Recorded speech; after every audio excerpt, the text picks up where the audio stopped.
Хабар арнасының тікелей эфирінде жаңалықтар. Студияда сурда аудармашы Жанбота Сәрсенбаева және мен Талғат Алман. Армысыздар.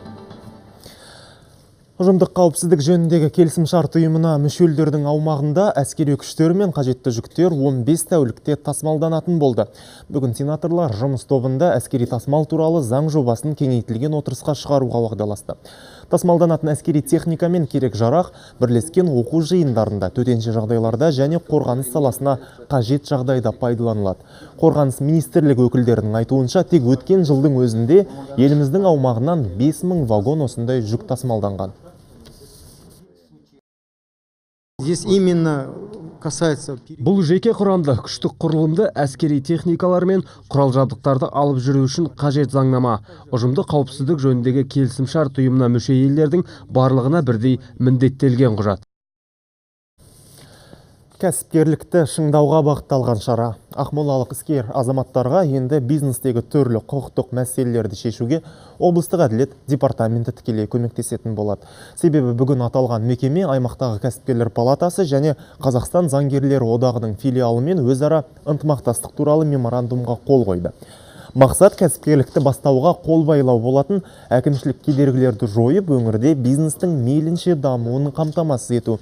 Айта кетейік, бүгінде Ақмола облысында 50 мыңға жуық шағын және орта бизнес нысандары жұмыс істеп тұр. Ал олардың қатары көбейсін десек, кәсіпкерлікке оңтайлы орта жасау қажет дейді тараптар. Бұл келісім бизнестің барынша дамуына қолайлы жағдай туғызу үшін жасалып отыр. Өкінішке орай кәсіпкерлер осы құқықтық жағынан көптеген кедергілерге кездесіп жатады. Сондықтан біз оларға бағыт-бағдар көрсетеміз, қолдан келгенше көмектесеміз. Ал кәсіпкерлік кедергісіз өркендейтін болса, әлемдегі озық 30 елдің қатарына кіруге мүмкіндігіміз де мол болады. Солтүстік Кореяның ядролық қаруға деген ұмтылысы әлемдік қауіпсіздікке төнген қауіп. Парламент сенатының төрағасы Қасым-Жомарт Тоқаев осындай пікірде. Бұл туралы ойларын ол Твиттердегі парақшасында білдірген. Оның ойынша Солтүстік Кореядағы режимге Біріккен ұлттар ұйымы тарапынан нақты санкциялар қолдану қажет. Алайда олардың зардабын қарапайым халық көрмеуі қажет деп жазады сенат төрағасы. Шенгеннің шеті сөгілгенін өткенде айттық. Еуропалықтар құрлықта кім көрінгеннің жүре беретініне қарсы секілді. Қатаң бақылау болмаған жерде пиғылы терістердің де шекара кесіп өте салатыны анық деседі олар. Тілші материалы. Шенген аймағында италиялықтар өздерін қауіпсіз сезінбейді. Тұрғындардың 56% елге кіретін есіктерді жауып, ұлттық шекарадағы бақылауды күшейту керек деп санайды. Ал француздардың 40% италиялықтармен келіссе, немістердің 19% ғана қолдайды. Осылай дұрыс болады деп ойлаймын, өйткені лаңкестік қауіп бар. Алайда бақылауды күшейтеміз деп асыра сілтеп жібермеу керек. Келімсектер мәселесі өз елдерінің аумағында шешілуі керек. Сондықтан бақылауды қалпына келтіруді қолдаймын. Бұл қауіпсіздік үшін ғана емес, экономикалық тұрғыдан да қиындықтар тудырады. Біздің елімізде өзгелер сияқты қиын кезеңді өткеріп жатыр. Меніңше шекараны жапқан дұрыс. Мен өзім өзге елден келдім. Жұмыс істеймін, салық төлеймін. Ал келімсектерше елге келгесін ұрлық жасайды, адам өлтіреді, әйелдерге зорлық көрсетеді. Бұлай болмау керек қой. Меніңше Еуропа елдері кезінде шекараны бекер ашпаған. Енді шектеу қою дұрыс емес. Шекараның ашық болуы экономиканың қарыштап дамуына оң ықпал етті. Неге ешкім осы жағын ойламайды? Әлеуметтанушылар жүргізген зерттеу нәтижелері тұрғындардың Еуроодаққа деген сенімдердің төмендеп бара жатқанын көрсеткендей. Өйткені әрбір үшінші италиялық қана Еуропаның бірігу бастамасын қолдайды. Демек, Еуроодақтың болашағы бұлыңғыр күйде қалып отыр. Меруерт Айтқазықызы, Әсел Тұмашқызы, Юлия Гончар, Хабар, Италия. Ирак пен Ливант лаңкестік ұйымының соғыс министрі мерт болды деген болжам жүр. Ақш әскери әуе күштерінің бомбылауынан террористік құрылымның беделді басшысы Абу Умар Аль-Шишани оққа ұшуы мүмкін екені айтылуда. Бұл туралы Reuters Пентагонға сілтеме жасап хабарлады. Мәліметке сәйкес, содырлардың көшбасшыларының бірі және ондаған лаңкес Аль-Шадат қаласын бомбылаған кезде қаза тапты. Бұл әйгілі қылмыскердің өлімі туралы бірінші ақпарат емес. Бұған дейін де мұндай ақпарат бірнеше рет таралып, артынша терістелген еді. Енді Пентагон жағдайдың анық-қанығына көз жеткізу үшін тексеру жұмыстарын бастап кеткен. Аль-Шишани Американың ерекше назарда ұстап, іздеу салған қылмыскерлердің бірі. Оның орналасу жері туралы мәлімет берген адамға $5 миллион тең сыйақы да тағайындалған. Сирия билігінің әскери күші Пальмираның батысындағы Ирак және Ливан террористік тобының орналасу жерін шабуылдады.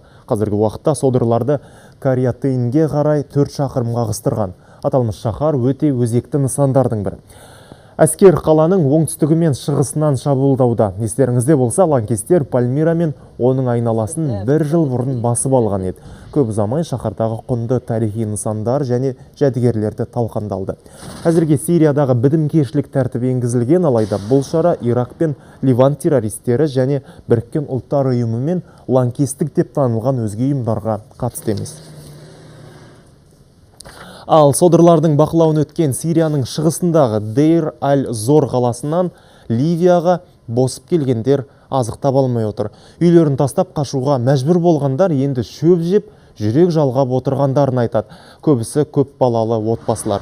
Бека жазықтығындағы шатырлы лагерге жету үшін 2 ай жол жүріп келген. Дейр-аль-Зор облысындағы Дейр-аль-Зор қаласы Ирак пен Ливан террористік тобының бақылауындағы өзге өзекті қалалармен байланыстырып тұрған маңызды жер болып табылады. Шаһарды содырлар былтыр наурызда басып алған еді. Қаладағы лаңкестердің бассыздығы мен қатыгездігінен психологиялық тұрғыдан зардап шеккен балалар да көп.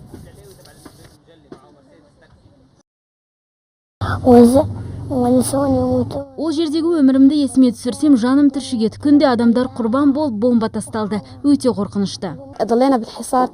Біз 1 жыл шамасында содырлардың бақылауында болдық. Олар азық-түлікті қалаға жібермеді. Сондықтан шөп жеп күн көрдік. Тунистің Бен Гердан қаласына жасалған лаңкестік шабуылға қатысты деген күдікпен 16 адам қамауға алынды. Қазіргі уақытта өңірде содырларға қарсы шара жалғасуда.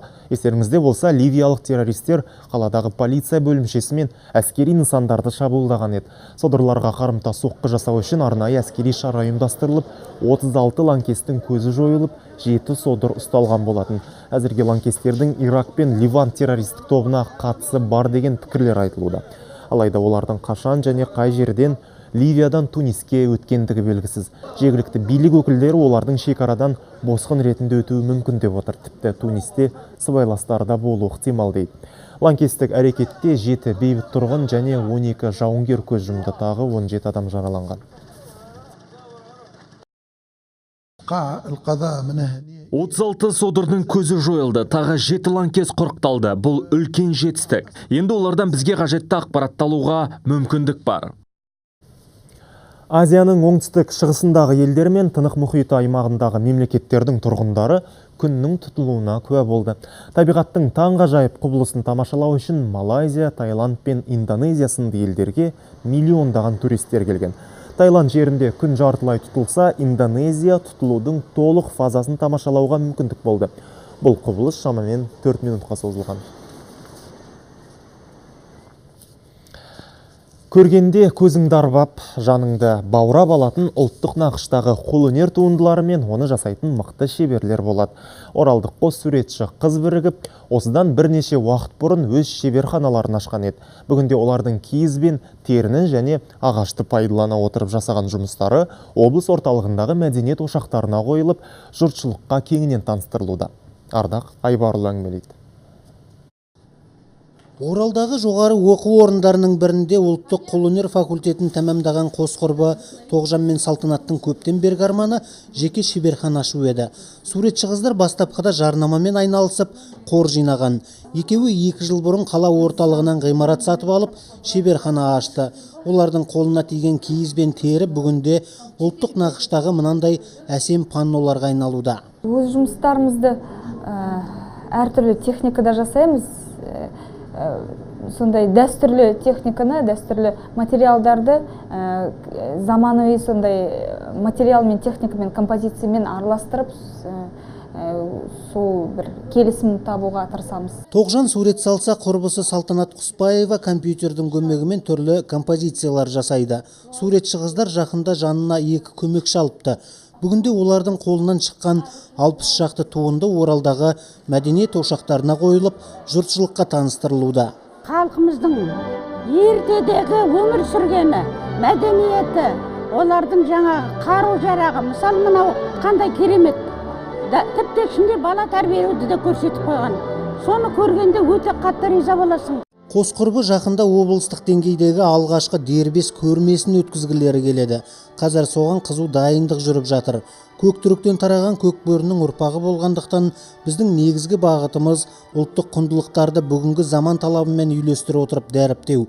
Соның арқасында ісіміз алға басып келеді дейді шеберлер. Ардақ Айбарұлы, Болат Жарылғасов, Қанат Махмұтов, Хабар, Оралдан. Әзірге айтарымыз осы. Амандықта, саулықта жүздескенше.